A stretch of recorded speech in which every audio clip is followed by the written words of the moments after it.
ওই ইয়াজিদের আওয়াজটা পৌঁছানোর আগেই একটা লোককে দিয়ে চিঠি লিখে পাঠিয়েছিল, ইমাম হুসাইন আপনি আসুন, অসুবিধা নাই, কুফানগরের লোকেরা তারা আপনাকে সকলেই ভালোবাসে, আপনি চলে আসবেন, কোনো অসুবিধা নেই। যাকে দিয়ে চিঠি পাঠিয়েছে তখন তো ফোনের যুগ ছিল না, চিঠি নিয়ে এসে বেরিয়ে গেছে।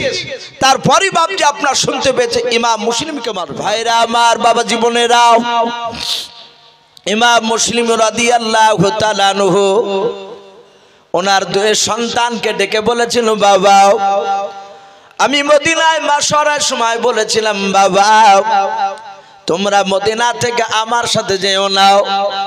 ওরে বাবা বলো বলো এখন কেমন করে মদিনায় পালিয়ে যাবো বলাও। ওই ইয়াজিদের লোকেরা নাকি আমাদেরকে ধরতে পারি, জবাই করে দিবে রে বাবা। ইমাম মুসলিমের দুই ছেলে কাঁদে আর বলেন, আব্বা আপনি কাঁদবেন না আব্বা, আমরা বুঝতে পারি না এতটা বিপদ যে ঘটবে আমাদের সামনে। ও আব্বা আগে আগে আপনি চলুন, আমরা পেছন পেছন দৌড়ে যাব। ইমাম মুসলিম রাদিয়াল্লাহু তাআলা আনহু বাবা দুই ছেলের হাত দুখানা বাপজি ইব্রাহিম আর মুহাম্মদের হাত দুখানা ধরে বাপজি দৌড়ে চলে যাচ্ছেন মদিনায় যাওয়ার জন্য। অনেকটা রাস্তা বাপজি চলে যাওয়ার পর দেখে বাবা ওই রাস্তায় কিছুটা দূরে বাপজি লক্ষ্য করে দেখলেন চার পাঁচটা লোকেরাও তারা তলোয়ার নিয়ে বাপজি ইমাম মুসলিমকে খুঁজতেছে। ইমাম মুসলিম বলে, বাবা ওই রাস্তায় যাওয়া যাবে না। বলে কেন আব্বা? বলে ওই দেখো ইয়াজিদের লোকেরাও তারা রাত্রিবেলা আমাদেরকে খুঁজতেছে, আর যাওয়া যাবে না, চলো অন্য কোনো বিকল্প রাস্তা পাওয়া যায় কিনা। ইমাম মুসলিম বাপজি তার দুই সন্তানকে নিয়ে আবার দ্বিতীয় বাপজি রাস্তায় রওনা নিলেন। ওই রাস্তায় কিছুটা দূর যাওয়ার পর আবার দেখেন বাপজি সেখানেও বাপজি মানুষ কুচগাছ করেছে, মানুষ তলোয়ার নিয়ে হোসাইনকে নয় বাবা ইমাম মুসলিমের দুই ছেলেকে বাপজি আপনার খোঁজাখুঁজি করেছে। ইমাম মুসলিমকে বাপজি আপনার খুঁজতে যে পেলি জবাই করে দেবে। হযরত ইমাম মুসলিম চারিদিকে বাপজি দেখলেন ঘেরাও করে নিয়েছে, কোন দিকের রাস্তা বাপজি আপনার খালি নেই, সব রাস্তায় দেখছে মানুষ ঘোরাফেরা করে। ইমাম মুসলিম দেখলেন মহল্লা আর যাওয়া যাবে না, দুই ছেলে নিয়ে আর পালানো যাবে না। ছেলে দুটো ডাক দিয়ে বলেন, আব্বা আপনার সাথে আমরা আর হাঁটতে পারি নাই, আর দৌড়াতে পারি না, দেখুন পায়ের চামড়াগুলো লাল হয়ে গিয়েছে। ইমাম মুসলিম বলেন, বাবা দৌড়াতে না পারলে তোমাদেরকে তো কোলে করে নিয়ে যেতে সম্ভব হবে না আমার নিয়ে যেতে, কারণ তোমরা একটু বড় হয়েছো বাবা, আর কিছুটা দূর দৌড়ে চলাও। ইমাম মুসলিম বাবা ওই রাত্রি শেষ না হতে হতে বাবা একটা বাড়ির দরজায় গিয়ে শিকল বাপজি কড়া নড়ালেন, শিকল যাতে বাপজি আওয়াজ দিলেন দরজায়, ভিতর থেকে ডাক দিয়ে বলেছিল, কে ভাই? ইমাম মুসলিম রাদিয়াল্লাহু তাআলা আনহু ওই বাড়িওয়ালার নাম জানেন না। ওই বাড়িওয়ালাটা ইমাম হুসাইনকে ভালোবাসে না ইয়াজিদকে ভালোবাসে ওটাও জানে না। ওই ছেলে দুটোকে বাপজি রেখে দেওয়ার জন্য বাড়ির দরজায় গিয়ে আস্তে করে ডাক দিয়েছেন, ভাই তাড়াতাড়ি দরজাটা খুলে দাও। দরজার ভিতর থেকে আওয়াজ শুনে বলেছিল, কি ভাই? হযরত ইমাম মুসলিম রাদিয়াল্লাহু তাআলা আনহু বাবা আস্তে করে ডাক দিয়ে বলেছিলেন, আমি হোসাইনের মহব্বতের দিওয়ানা, শুনে নাও আমি হযরত ইমাম মুসলিম রাদিয়াল্লাহু তাআলা আনহু যাহাতে বাপজি নাম বললেন, যে বাড়িতে গিয়ে বাপজি শিকল আওয়াজ দিয়েছিলেন দরজায়, সাথে বাপজি ওই বাড়িওয়ালার নাম কিতাবে লিখেছে কাজী শারহি। কি নাম বললাম? কাজী শারহি। সে ডাক দিয়ে বলল, ভাই আপনি হোসাইনের সেই ইমাম মুসলিম? বলে হ্যাঁ। দরজাটা আস্তে করে খুলে বলল, ভাই চিন্তা করবেন না, আমি ইয়াজিদের ভক্ত নয়, আমি হোসাইনকে মহব্বত করি, আমি রাসূলুল্লাহকে ভালোবাসি। জোরে বলুন সুবহানাল্লাহ। বলে ভাই চিন্তা করবেন না, তাড়াতাড়ি ভিতরে আসুন, আপনাকে পেলেই তো শেষ করে দিবে। বলে হ্যাঁ। দরজা খোলার পরই বাড়ি ভিতরে প্রবেশ করলে ইমাম মুসলিমের দুই পাশে দেখছে নাওশায় রাসূল, হযরত ইমাম মুসলিমের দুই ছেলে ইব্রাহিম আর মুহাম্মদ কাজে শাড়ি বলল ভাই এরা কারা, এ দুটো ছেলে কে? ইমাম মুসলিম কাঁদতে কাঁদতে বললেন ভাই এই ছেলে দুটো নিয়ে আমি পালাতে পারি নাই। শুনে নাও, বড় বোঝা হয়ে দাঁড়িয়ে গিয়েছে, রাত্রিবেলায় তোমার বাড়িতে আশ্রয় নিয়েছে ভাই, একটু দয়া করে এই ছেলে দুটোকে একটু আমানত স্বরূপ তোমাকে রাখা লাগবে। বলে এই ছেলে দুটো নাও? সে রাসূল বলে হ্যাঁ। বলে আপনার ছেলে? বলে হ্যাঁ। বলে একটু তার খিদমত করতে দিবেন না? একটু দেন, তার খিদমতটা একটু করে নেই। বিশ্ব নবী জনাবে মুহাম্মদ রাসূলুল্লাহ, সকল বলুন সাল্লাল্লাহু তাআলা আলাইহি ওয়াসাল্লাম, নবী বলেছেন আমার বংশের লোক যারা আমাকে মহব্বত করেছিল তাদেরকে বাপজি যারাই মহব্বত করবে, যারা সম্মান করবে, তাজিম করবে, তাজিম মানে নয় যে আপনি তার হাতে হাত দিয়ে চুমা খাবে, তাজিম মানে নয় যে বড় হুজুর এসেছে তার পায়ে চুমা দিবে। ভাই কিছু মনে করবেন না, আমরা কিছু জায়গা দেখেছি বাপজি অনেক ছেলেরা আমাদের সাথে মুসাফা করতে এসে এই ভগবান গোলা মাসখানিকও বাপজি হয়নি, খুব বেশি হলে বাপজি 20 থেকে 22 দিন। তার আগে বাপজি একটা জালসায় গিয়েছি, গাড়ি থেকে জাহাতে নেমে বাপজি নিয়ে যাচ্ছে আর কিছু মানুষ ছুটে এসে মুসাফা করতে করতে দেখলাম দুটো ছেলে, তারা ছেলে মানুষ, প্রায় বয়স খুব বেশি হলে 18 কিংবা 19 কিংবা 20 হতে পারে। তারা এই মুসাফা করে এইভাবে এমনি করে চুমা খেতে আসছে। আমি হাতটা টেনে নিয়ে বললাম ভাই চুমা খেতে নেই। তো বললো হুজুর আমাদের তো এখানে ইমাম সাহেবের হাতে চুমা দিলে তো ইমাম সাহেব কিছু বলে না। কথা বুঝতে পারলেন? বাস্তব কথা বলছি। আমি যার সাথে বলেছিলাম কথাটা তুলে ধরেছিলাম, ইমাম সাহেব বসেও ছিলেন। আমি নাম করে বললাম না যে ভাই একটু বিবেকে চিন্তা করবেন, বুকে হাত দেন। যারা পীর সাহেবের হাতে হাত দিয়ে চুমা খেতে যান সেই ভদ্রলোকরা তার বাপ মার হাতে হাত দিয়ে কোনোদিন কে চুমা খেয়েছে? কিছু বলছে না। অথচ পৃথিবীতে বাপ মার ওপর দিয়ে দামি লোক আর কেউ আছে ভাই? বাপ মার ওপর দিয়ে আর কেউ নাই। আল্লাহ রাসূল বলেছেন বাপ মার পায়ের তলে জান্নাত। বলুন আলহামদুলিল্লাহ। হুমা জান্নাতুকা হুমা নারুকা। তোমার বাপ মার সাথে যদি ভালো ব্যবহার দেখাও তাহলে তোমার বাপ মাই জান্নাত, আর যদি খারাপ ব্যবহার দেখাও তাহলে তোমার বাপ মার ওটাই হচ্ছে জাহান্নাম পায়ের তলে। খারাপ ব্যবহার দেখালে আপনাকে জাহান্নামে যাওয়া লাগবে। অথচ বাপ মার বাপ যে সুমা দিন, রাসূল বলেছে কেউ যদি মার কপালে সুমা দেয় সে কপালে সুমা দিল না, সে জান্নাতের চই কেটে সুমা দিল। বলুন আলহামদুলিল্লাহ।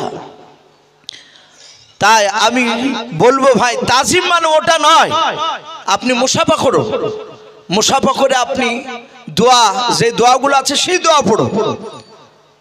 আমরা অনেকে এক হাতে মুসাফা করি, অনেকে দু হাতে করি, ওগুলো আপনি করেন, অসুবিধা নেই। তাই বলে তার পায়ে চুমা দিবে এটা শরীয়ত বিরোধী, এটা চলবে না ভাই। কিন্তু বাপ মার যদি দেন পৃথিবীর কোনো বেটা আপনাকে নাজায়েজ ভাতা দিতে যাবে না। তো আমি বলছিলাম, তাই বলছেন ডাক দিয়ে যাও ভাই একটু আসি, তোমার দুই ছেলের আমি একটু খিদমত করে নিই, একটু সেবা করে নিই, নবীর সুন্নাতটাকে জিন্দা করে নিই। জোরে বলুন আলহামদুলিল্লাহ। ভাই জানি না আপনারা সে ভদ্রলোককে চিনেন কিনা। মুফতি সাহেবরা ছিলেন নদিয়া জেলার বাপজি হাট গোবিন্দপুরের একজন বিখ্যাত আল্লাহওয়ালা, বিখ্যাত বক্তা ছিলেন হযরত মাওলানা ইমাজউদ্দিন সাহেব রহমাতুল্লাহ আলাইহি।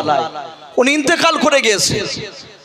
ওনার এই ডান হাতটা ওনার ছিল না, কি বাম হাতটা, যাই হোক দুটোর মধ্যে একটা হাত গোড়া থেকে ছিল না।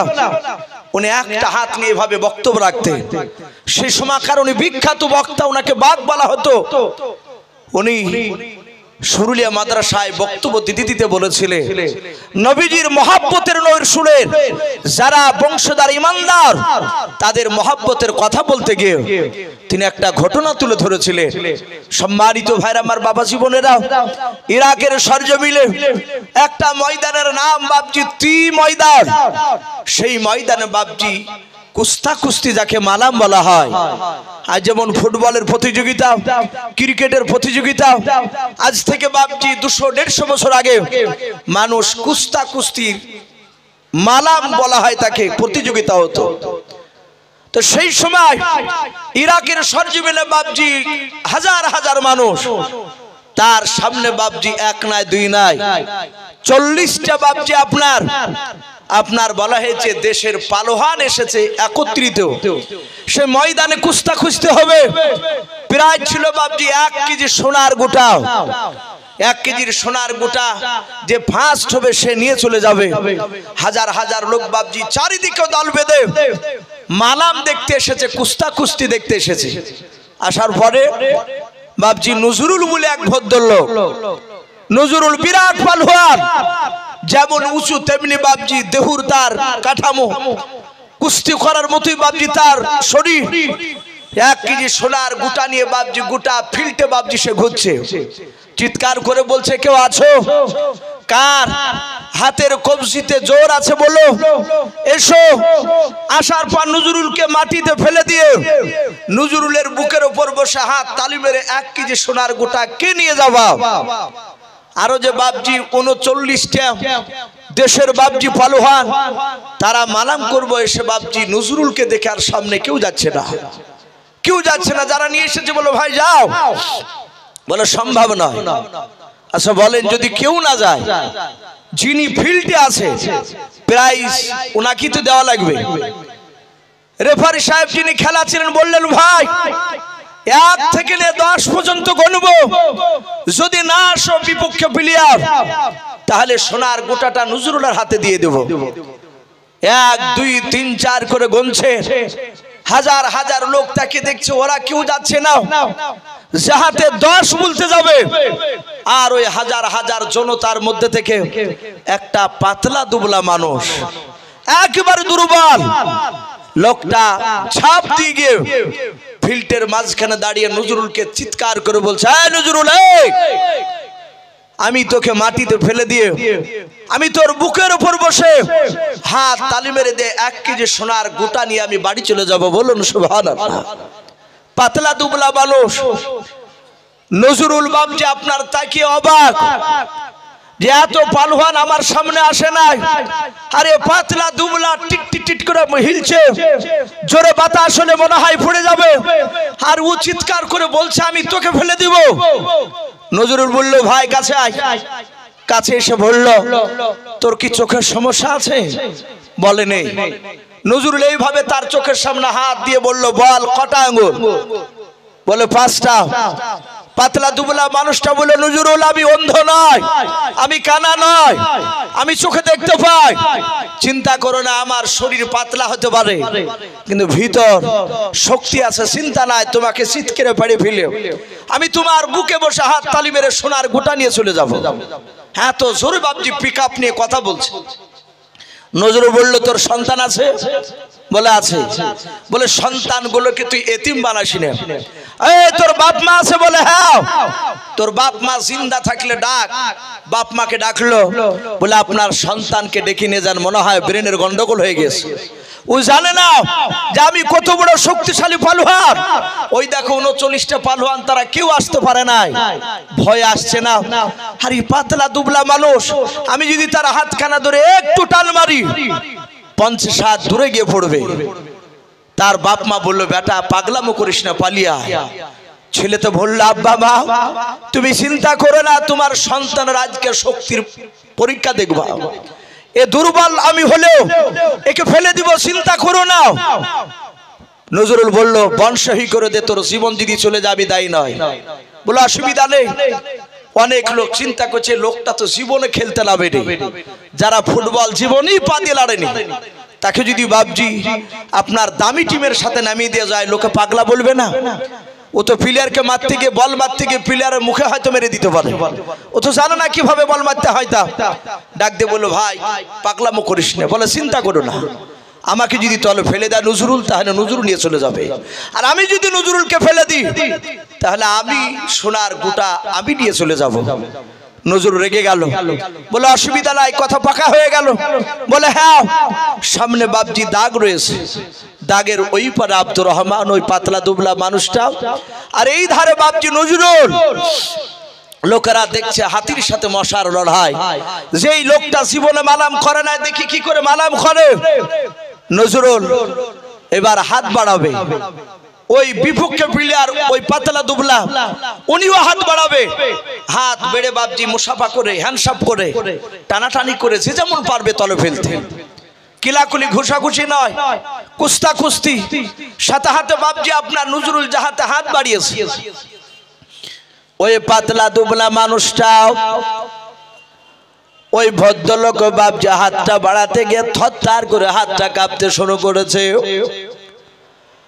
ওই নজরুল পাতলা দুবলা মানুষটার চেহারার দিকে বাপজি তাকে দেখে হাত কেন কাঁপতেছে রে ভাই, তাকে দেখে দুর্বল লোকটার দুই চোখের কোনা দিয়ে বাপজি ঝরঝর করে পানি ঝরেছে। নজরুল মনে মনে চিন্তা করল, আল্লাহ এর পূর্বে একটা নয় দুইটা নয়, আমি 49টা আমি মাঠে খেলা করেছি, কুস্তা কুস্তি করতে গিয়েছে, সব ময়দানে আমি ফার্স্ট হয়েছে, আমাকে কেউ হারাতে পারে না। আমার বিবেকে প্লেয়ার সামনে দাঁড়িয়ে এভাবে কান্না করে না। এই দুর্বল মানুষটা হাত বাড়ানোর আগে তার মোটা মোটা আওয়াজ ছিল গলার, কিন্তু সেই সময় চোখে পানি ছিল না, আর হাত বানিয়ে হাত থরথর করে কাঁপতেছে রে ভাই। আর ওর চোখ দিয়ে কেন পানি গড়ায়? নজরুল হাতটা বাড়ি দিয়ে আস্তে করে ডাক দিয়ে বলল, রে ভাই কান্না করেছিস কেন বল?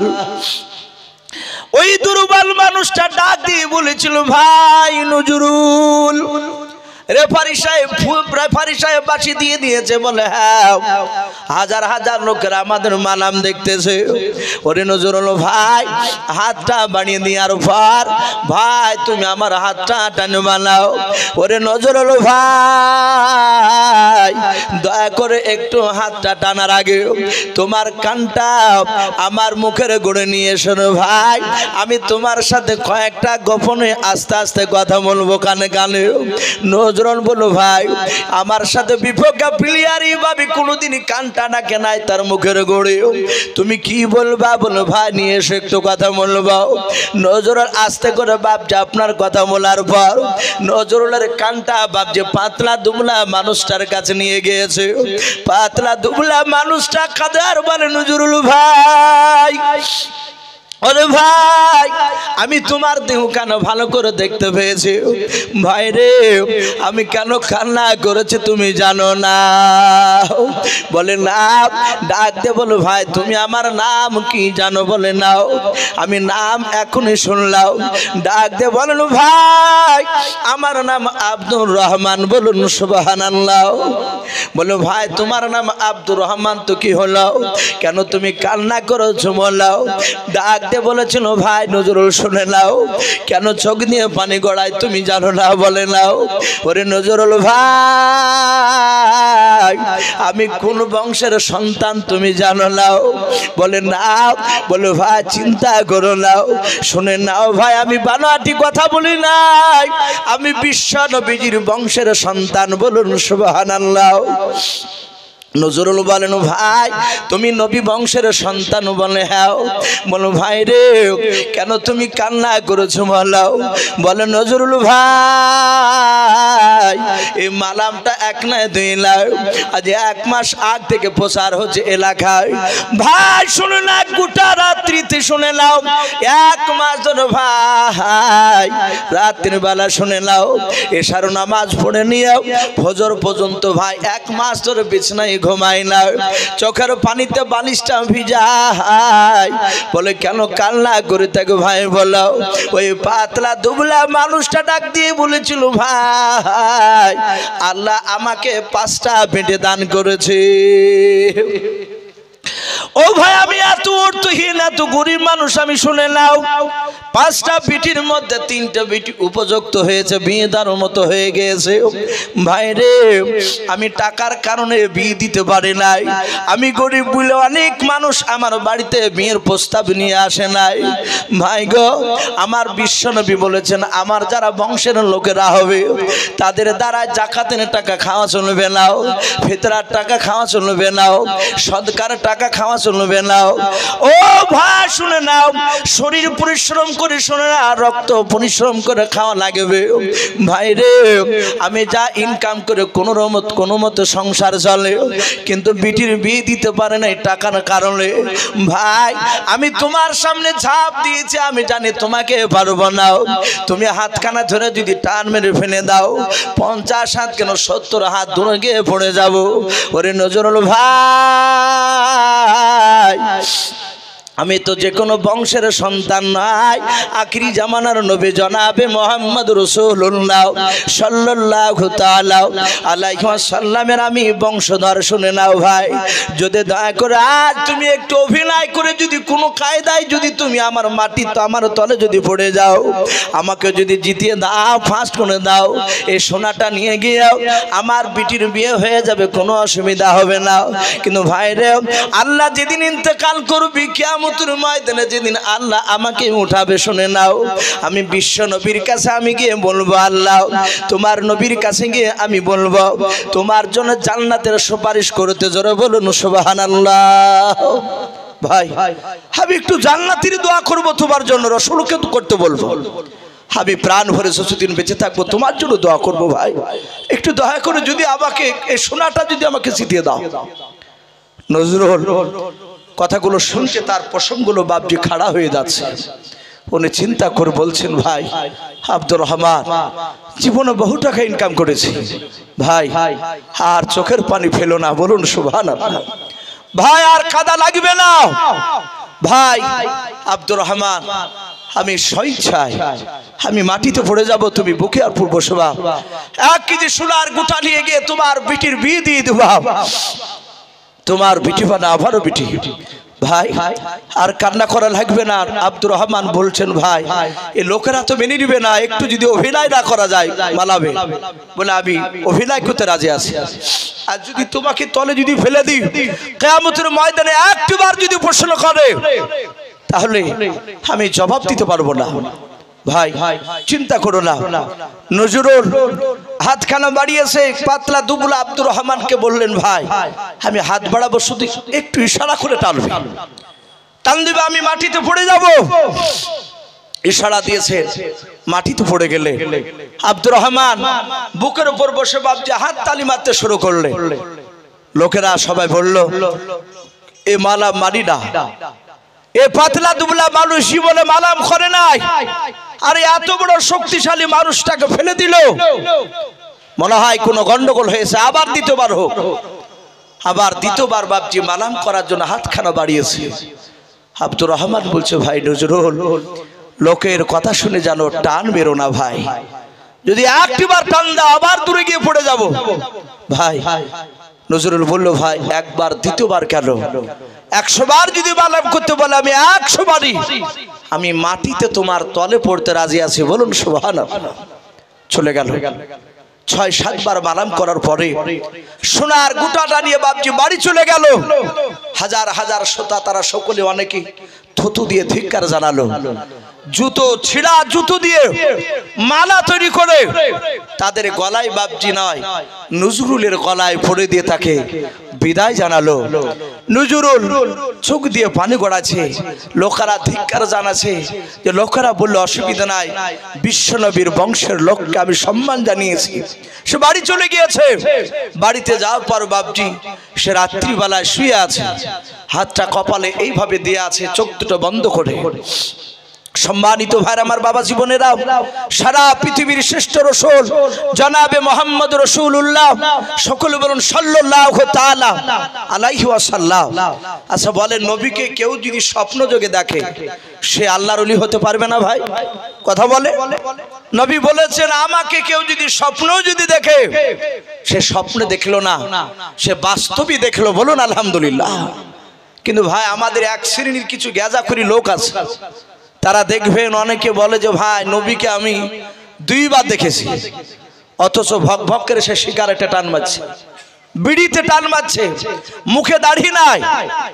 আমি বাস্তব কথা বলছি। আমাদের এলাকা এই পঞ্চায়েত থেকে বাপজি কয়েক বছর হয়ে গেল নদীর মাটি কাটছে, তো ওই ভদ্রলোক বাপজি মাটি কাটার একটু দেখার দায়িত্বে আছে পঞ্চায়েত থেকে। সে বিড়ি খাচ্ছে আর টানতে টানতে বলছে, ভাই আমি তাকে শতপাক মাটির নিচে কি আছে কতটা আমি বলিয়ে দিতে পারি, কিন্তু ওর ব্রেন ভালো, লোকে জানে যে আর বুদ্ধি আছে ভালো। তো কিছু লোক বাবজি সেই কথা শুনে সেখানে আমিও দাঁড়িয়ে আছি।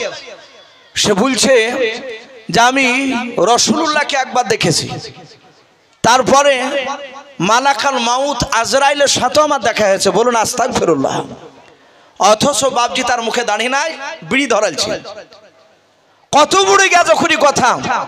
বলছে নবীকে দেখেছি, ও জিবরাইলকে দেখেছি না, আজরাইল ফেরেশতা, আজরাইল যে মালাকুল মাউত ওকে দেখেছি।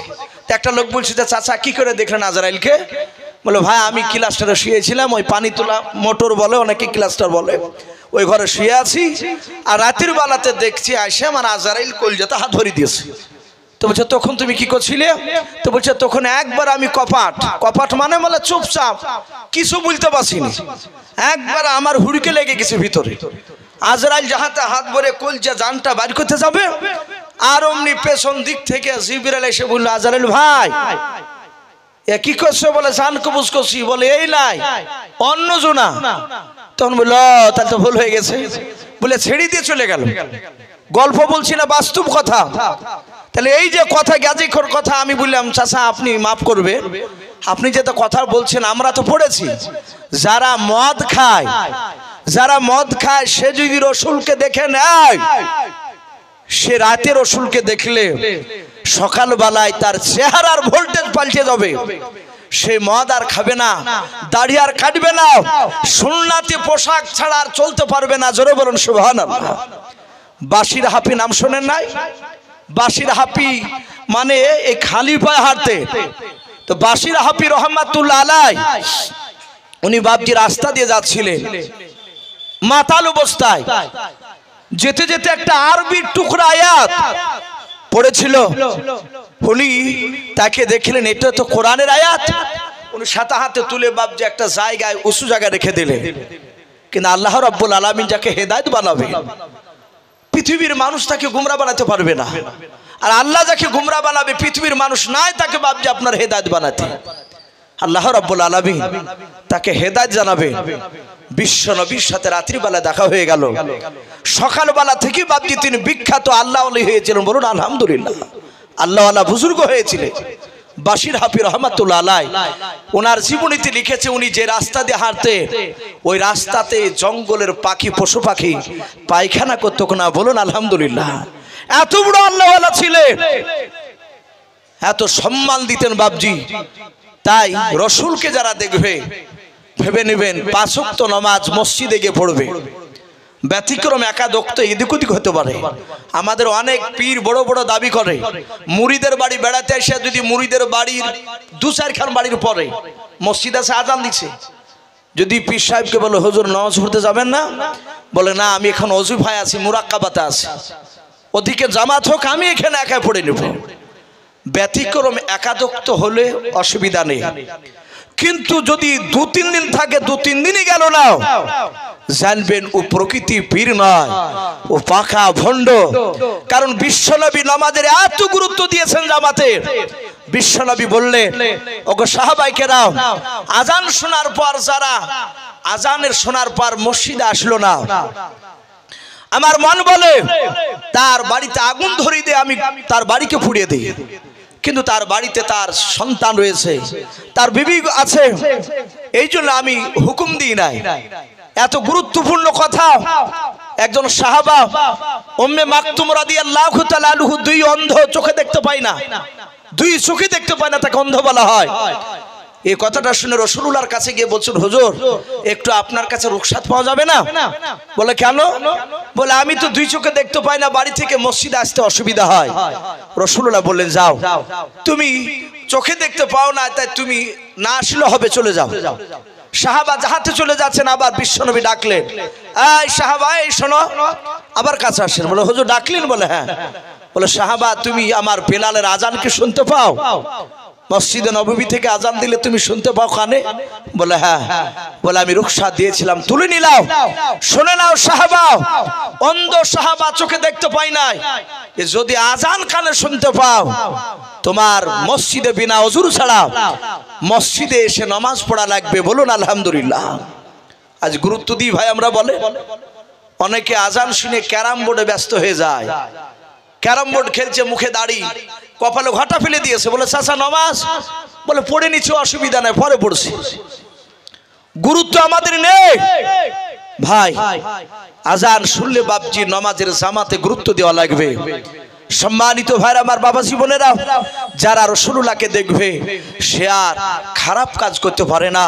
বিড়ি খেলে ছেড়ে দিবে, মদ খেলে ছেড়ে দিবে, প্যান্ট পরলে আর প্যান্ট পরবে না, ও শুধু পাগলের মতো ছোটাছুটি করবে। রাসূলের সুন্নাত কি করে জিন্দা করা যায় বলুন আলহামদুলিল্লাহ। ভাই আমি বলছিলাম সেই ইমাম মুসলিমের দুই ছেলে ইব্রাহিম আর মোহাম্মদ কাজী শারহির বাড়িতে দাঁড়ালেন, বললেন ভাই এই ছেলে দুটো তোমার কাছে রেখে দিছি, এর একটু যত্ন নাও। কাজী শারহি তাদের দুই ছেলেকে বাপজি হাত পা ধুয়ে দিয়ে কিছু খাবার খাওয়ালে, ঘরে শুয়ে দিলে। ইমাম মুসলিম রাদিয়াল্লাহু তাআলা আনহু তিনি বললেন ভাই এইভাবে লুকিয়ে থাকা এটা ঠিক হবে না, এটা কাপুরুষের পরিচয়। শুনে নাও ভাই, আমি এখানে চুপ করে থাকবো না, আমি ছেলে দুটো তোমার কাছে আমানত রাখলাম।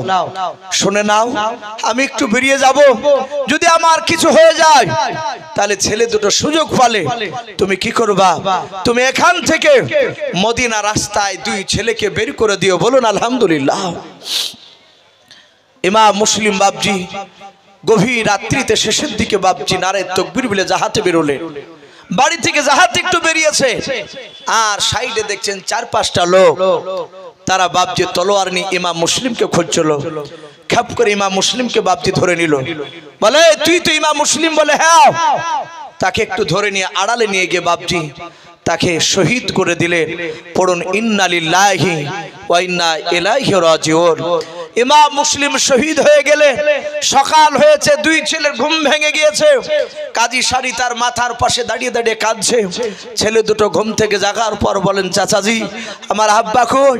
আমার আব্বা রাতে আপনার বাড়িতে নিয়ে এসে রাখলো, তারপর থেকে ঘুমিয়ে গেছিলাম, ঘুম থেকে জাগার পর আমার আব্বাকে কেন দেখতে পাচ্ছি? কাজী শারহি কাঁদতে কাঁদতে বলেছিল বাবা আর কেঁদো না, তোমাদের আব্বা দুনিয়ার বুকে আর বেঁচে নাই। হযরত ইমাম মুসলিমের দুই ছেলে বাবা ইব্রাহিম আর মোহাম্মদ কাদার বলেন চাচা আমাদের সাহারা করা কেউ নাই, আমাদেরকে কে দেখাশোনা করবে? বলে বাবা তোমরা চিন্তা করো না, আল্লাহর নবী জনাবে মুহাম্মদ রাসূলুল্লাহ সাল্লাল্লাহু তাআলা আলাইহি ওয়াসাল্লামের উম্মত কাজী শারহি ডাক দিয়ে বলেছিল বাবা রাতারাতি চিৎকার করবা না, সারাদিন আমার বাড়িতে লুকিয়ে থাকবা, রাত্রি বেলায় তোমাদের দুইজনকে আমি কুফানগরের বাইরে মদিনা রাস্তায় পৌঁছে দেব। আর কেঁদো না। বলে চাচা দিনের বেলায় চিৎকার করা যাবে না? বলে না, কাঁদা যাবে না। ইমাম মুসলিম শুনতে পেয়েছে যে ইমাম মুসলিমের দুই ছিল সাথে করে নিয়ে এসেছিল, আবার প্রচার করলো ছেলে দুটোকে যে জিন্দা নিয়ে আসতে পারবে তাদেরকে অনেক টাকা ইনাম পুরস্কার দেওয়া হবে। ভাই আমি আপনাদেরকে অনুরোধ করব, কারণ আজকে জালসার যিনি প্রধান বক্তা ইনশাআল্লাহ উনি হয়তো আর কয়েক মিনিটের মধ্যে উনি হাজির হয়ে যাবে। আমি বলছিলাম যে আমার বিশ্ব নবী জনাবে মুহাম্মদ রাসূলুল্লাহ সকলে বলুন সাল্লাল্লাহু তাআলা আলাইহি ওয়াসাল্লামে ভাই আমি সেই তার নাতি হযরত হুসাইন রাদিয়াল্লাহু তাআলা আনহুর সম্পর্কে বাপজি কিছু কথা আমি আপনাদের সামনে বাপজি তুলে ধরবো বলে বাপজি আলোচনা শুরু করেছিলাম। আমি সকলকে বলবো ভাই শরিয়ত অনুযায়ী যদি আমল না করি তাহলে আমাদেরকে বাপজি মৃত্যুর পর জাহান্নামে বাপজি যাওয়া লাগবে। যে কাজগুলো করব সেই কাজগুলো বাপজি কোরআন এবং সুন্নাত অনুযায়ী করব। বলুন ইনশাআল্লাহ, জোরে বলুন ইনশাআল্লাহ। তো ভাই আমি প্রতিটা বাপজি ভাইদেরকে বলবো ভাই নামাজ পড়া লাগবে, 5 ওয়াক্ত নামাজ যদি বাপজি আমরা না পড়ি, আপনি যত বড়ই বুজুর্গ দেখান নামাজ বাদ দিয়ে, আমরা অনেক মানুষ হাসতে হাসতে বলে ফেলি যে ভাই নামাজ না পড়লো, একবার আমাদের প্রচলনে কথাটা হয়ে গেছে, প্রায় জায়গাতে বলি ভাই নামাজ না পড়লে ঈমান মজবুত আছে, ইমান পাকা আছে, এগুলো হচ্ছে বাপজি পুরা মুনাফিকি কথা, হতে পারে না। বিশ্বনবী বলেছে নামাজ বিহীন তার ইমান মজবুত পাকা হতে পারে না। বলুন আলহামদুলিল্লাহ। নবী অনেক উদাহরণ দিয়েছে, মা যেমন বাপজি পানি ছাড়া বাঁচতে পারে নাই, কোন ইমানদার নামাজ বাদ দিয়ে সে ইমানদার মুমিন হতে পারে না। আল্লাহ রাসূল সাল্লাল্লাহু আলাইহি ওয়াসাল্লাম 63 বছর বাপজি বেঁচে ছিলেন। কয় বছর বললাম? 63 বছর। তার মধ্যে রাসূল সাল্লাল্লাহু আলাইহি ওয়াসাল্লাম মাত্র কলেমার দাওয়াত